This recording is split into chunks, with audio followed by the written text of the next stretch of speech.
आज આપણે ધોરણ 9 વિષય ગણિત ચેપ્ટર નંબર 1 સંખ્યા પદ્ધતિ એમાં ઉદાહરણ નંબર 16 જોવાનું છે, જેની રકમ છે 1 ના છેદમાં વર્ગમૂળ 2 ના છેદનું સમીકરણ કરો।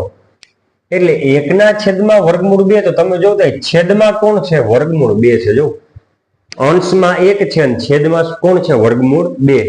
હવે વર્ગમૂળ 2 છે ની સમય સંખ્યા નથી।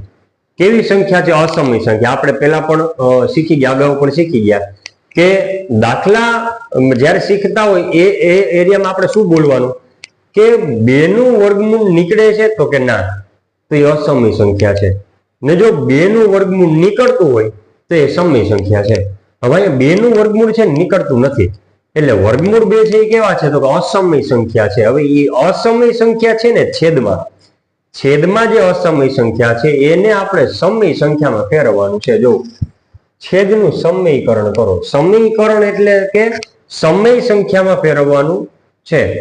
તો હવે કરવાનું શું? તો કે 1 ના છેદમાં વર્ગમૂળ 2 આ તો રકમ છે, છેદમાં આવેલો વર્ગમૂળ 2 એ અસમય સંખ્યા છે, એને આપણે સમય સંખ્યામાં કન્વર્ટ કરવું હોય તો એટલું ખાસ યાદ રાખવું, છેદમાં કોણ છે? વર્ગમૂળ 2। તો ફરીથી છેદમાં અને અંશમાં, છેદમાં જેટલા વડે ગુણો એટલા જ અંશમાં ગુણવાના। છેદમાં તમે વર્ગમૂળ 2 વડે ગુણ્યા તો અંશમાં વર્ગમૂળ 2 વડે ગુણવાના। ફરીથી શું કર્યું? રકમમાં છેદમાં વર્ગમૂળ 2 છે તો છેદમાં અને અંશમાં વર્ગમૂળ 2 વડે ગુણી નાખવાના। ક્લિયર? હવે જો 1 ગુણ્યા વર્ગમૂળ 2 તો અંશમાં શું થયું? વર્ગમૂળ 2। નીચે વર્ગમૂળ 2 ગુણ્યા વર્ગમૂળ 2 એટલે 2 પોતે। એ સમજાવ દઉં ફરીથી, વર્ગમૂળ 2 ગુણ્યા વર્ગમૂળ 2 એટલે શું થાય? જવું 2 2 4 એટલે કે વર્ગમૂળમાં 4 થાય। વર્ગમૂળ 2 ગુણ્યા વર્ગમૂળ 2 એટલે 2 2 4 પણ વર્ગમૂળમાં 4। હવે 4 નું વર્ગમૂળ શું? તો કે 2। 4 છે 2 નો વર્ગ છે ને, તો 4 નું વર્ગમૂળ 2 એટલે આ જવાબ થયો। એટલે આપણે જો શું કર્યું? વર્ગમૂળ 2 ગુણ્યા વર્ગમૂળ 2 એનો જવાબ આવે છે 2। પણ આપણે એટલું બધું સ્ટેપ ને એટલું યાદ રાખવા કરતા આપણે સહેલી રીતે શું યાદ રાખ્યું કે વર્ગમૂળ 2 ગુણ્યા વર્ગમૂળ 2 તો 2 પોતે। હજી એક આપણે ટ્રાય કરીએ, વર્ગમૂળ 3 ગુણ્યા વર્ગમૂળ 3 તો જો 3 3 9 એટલે વર્ગમૂળમાં 9 થાય, 3 3 9 એટલે વર્ગમૂળમાં 9। હવે 9 કોનો વર્ગ? તો કે 3 નો, તો 9 નું વર્ગમૂળ કેટલું થાય? તો કે 3।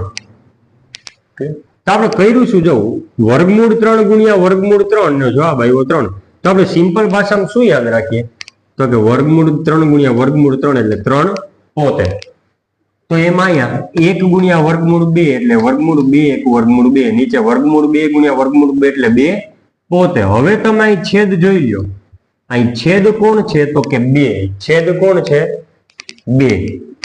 2 ને શું લખાય? 2 ના છેદમાં 1 એટલે કે p ના છેદમાં q, એટલે p એટલે 2 થાય, q એટલે કેટલા થાય? 1।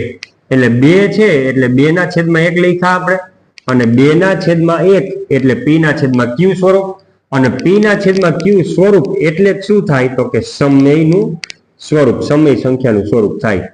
એટલે આ છે ને 2 એ છેદમાં આવી ગયા, એટલે કે છેદમાં સમય સંખ્યા આવી ગઈ। પહેલા છેદ અસમય હતો, હવે છેદ કેવો થઈ ગયો? સમય। તો છેદનું આપણે સમીકરણ કર્યું કહેવાય। બસ એટલું જ। આ દાખલો પૂછાય ને તો 2 સ્ટેપમાં દાખલો પૂરો। કદાચ આ રીતના હોત આપણે એક્સ્ટ્રા દાખલો જો ગણીએ એક્સ્ટ્રા કે ભાઈ 1 ના છેદમાં 3 ના છેદનું સમીકરણ કરો।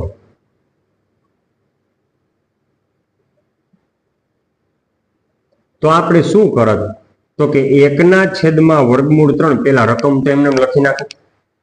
હવે વર્ગમૂળ 3 છે ને તો છેદમાં વર્ગમૂળ 3 અંશમાં વર્ગમૂળ 3 ગુણી નાખત, પછી વર્ગમૂળ 3 1 વર્ગમૂળ 3 નીચે વર્ગમૂળ 3 ગુણ્યા વર્ગમૂળ 3 એટલે 3 પોતે। ફરીથી વર્ગમૂળ 3 છેદમાં જો છેદમાં વર્ગમૂળ 3 ગુણ્યા વર્ગમૂળ 3 એટલે 3 પોતે। પેલા અહીંયા છેદ અસમય હતો, હવે કેવો થઈ ગયો? સમય। તો છેદનું સમીકરણ કર્યું કહેવાય। આ તો જસ્ટ એમ એક્સ્ટ્રા દાખલો ગણાવ્યો સમજ માટે, એટલે આવું પણ કદાચ પૂછાય તો સેમ ટુ સેમ પદ્ધતિથી આપણે કરવાનું થાય। તો ઉદાહરણ નંબર 16 આપણે પૂરો કરીએ છીએ.